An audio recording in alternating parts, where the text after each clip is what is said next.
নমস্কার, আমাদের গল্পের আরেকটি নতুন ব্লগে আপনাদের সকলকে স্বাগত জানাই। আজ এই তিনচুলে গ্রামে আমাদের প্রথম সকাল। রাতে দারুণ ঘুম হয়েছে, লেপের তলা থেকে বেরোতে ইচ্ছে করছিল না। কিন্তু সকাল থেকেই এত সুন্দর রোদ উঠেছে যে ভাবলাম একটু বাইরে থেকে হেঁটে আসি। মা বলল একেবারে ব্রেকফাস্ট করেই বেরোবে, তাই আমি একটু হেঁটে আসি আশপাশ দিয়ে।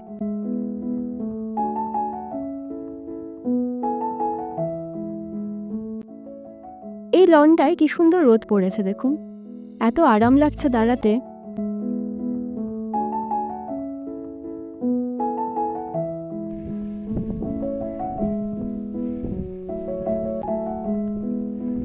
মেঘ এখনো পুরোপুরি কাটেনি, এখন তো সবে সকাল 7টা মতো বাজে, আর একটু বেলা বাড়লে হয়তো পরিষ্কার হবে।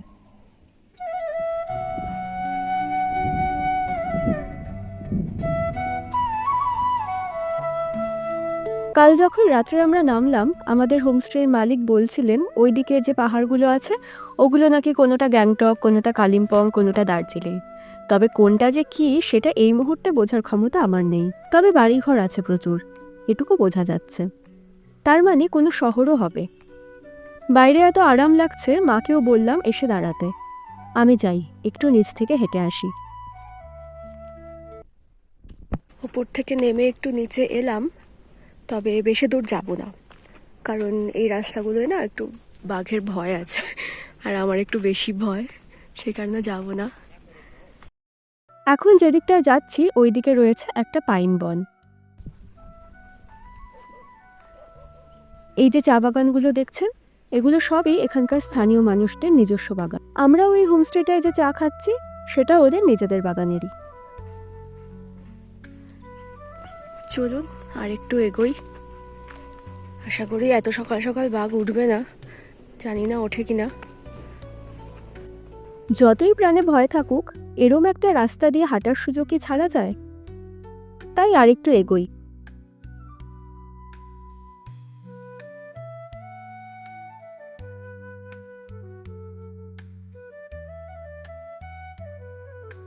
আস্তে আস্তে জঙ্গল ঘন হচ্ছে, এদিকে বাড়িঘরও তেমন নেই, তবে রাস্তাটা দেখে বোঝা যাচ্ছে যে নিয়মিত মানুষ চলাচল করেন। সূর্যের আলো ঢুকতে পারছে না, এত ঘন জঙ্গল।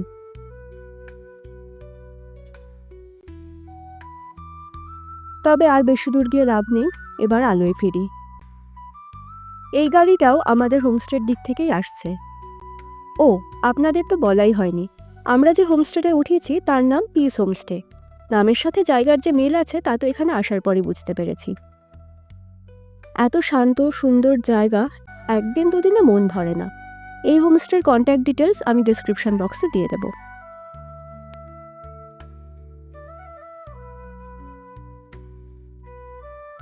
চলে এসেছি, এসে দেখছি সকালের চাও দিয়ে দিয়েছে।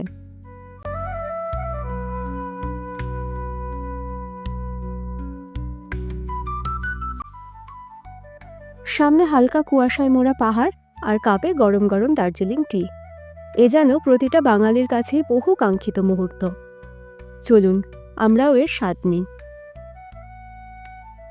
তবে মায়ের আর তর সইছে না, কাঞ্চনজঙ্ঘার দেখা তাকে পেতেই হবে। বারবারই জিজ্ঞেস করছে কোন দিক দিয়ে দেখা যাবে। তবে কাঞ্চনজঙ্ঘার দেখা পাক না পাক, বিশাল সাইজের কুমড়োর দেখা সে পেয়েছে। এগুলো ওদের নিজেদের বাগানের। চলুন আপনাদেরও দেখাই। পাহাড়ের ঢালে নাকি এরকম ফুটবলের সাইজের কুমড়ো ধরে আছে, ভাবা যায়?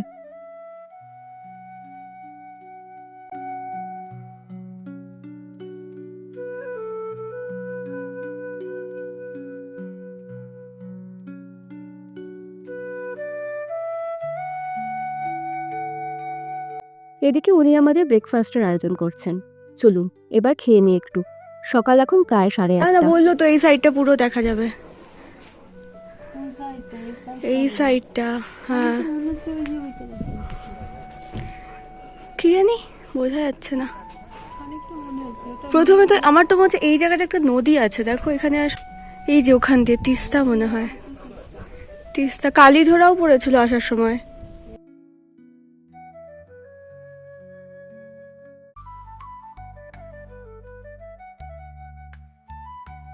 গরম গরম আলুর পরোটার সাথে ধনেপাতা আর পুদিনা পাতার চাটনি, সস, টক দই আর 2টো ডিম সেদ্ধ।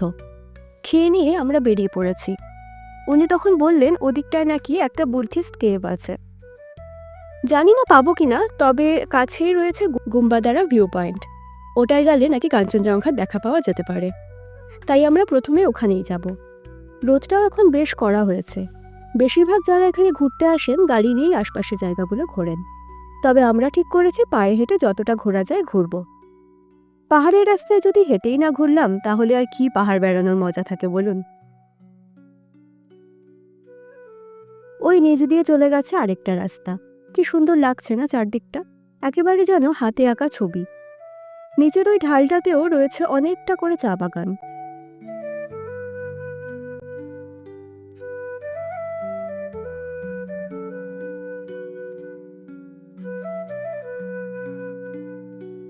গল্প করতে করতে অনেকটা নেমে এসেছি আমরা।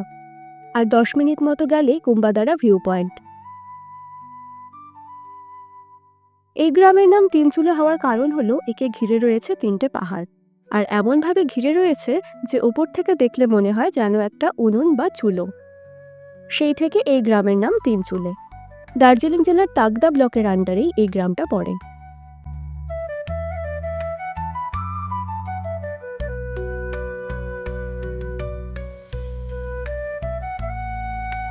কত গাড়ি নামছে দেখছেন।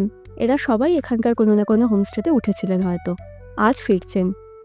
প্রচুর হোমস্টে রয়েছে এখানে, তবে একটু আগে থেকে বুক করে আসতেই হবে আপনাকে, নইলে ঘর পাওয়া খুব মুশকিল।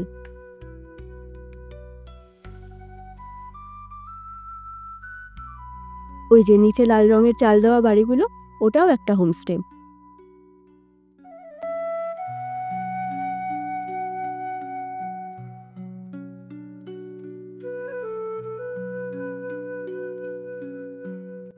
পৌঁছলাম আমরা ভিউ পয়েন্টে।